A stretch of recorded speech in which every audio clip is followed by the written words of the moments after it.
Itinatanong sa kalangitan kung bakit sa sariling kalupaan ay impyerno ang nararanasan. Imulat na ang mga mata, ika'y makiisa. Pagtatanggol ang kasarilan, sa inang bayan ay para sa atin lamang.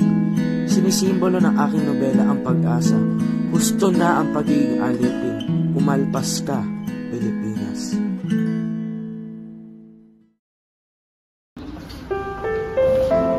Mga kasama, siya ang binatang anak ni Don Rafael na galing sa Europa na si Juan Crisostomo Ibarra. Matalik na kaibigan ng aking ama.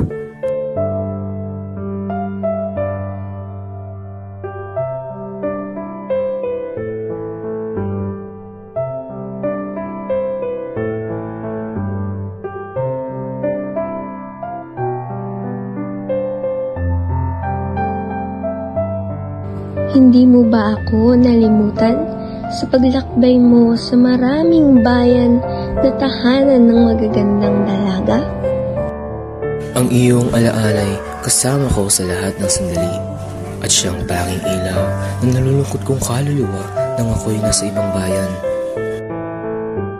Ikaw ang sagisag ng aking lupang tinubuan, marilag, matapat, mahinhin at anak ng Pilipinas. Ang lupaing nagmana ng dakilang asal sa Espanya at nagtataglay pa rin na namumukod na ugali ng isang bagong bayan.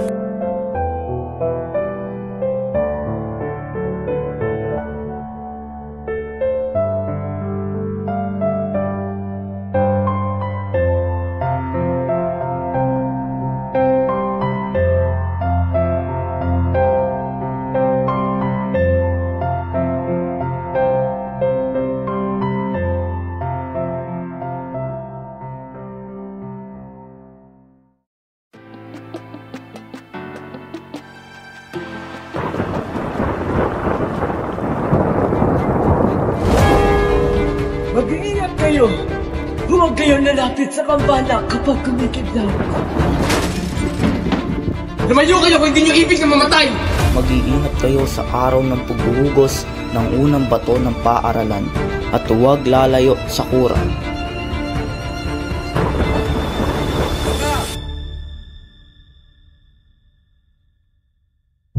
Crispin? Basilio? Nasaan kayo mga anak ko?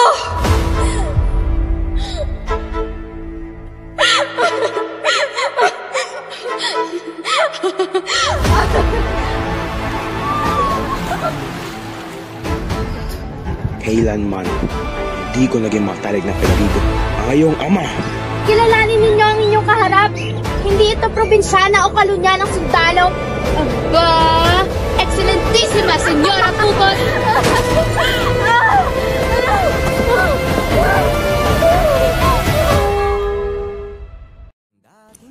Ako, paroon sa ibang lupain. Upang kayo'y makapamuhay ng tahimik, sa yaman nyo'y maaari nyong lakarin ang kapatawaran sa kasalanang ibinibintang sa inyo.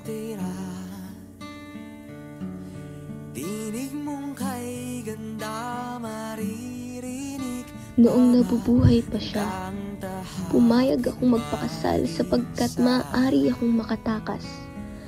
Ngayong patay na si Crisostomo, di ako tatawaging asawa ni numan.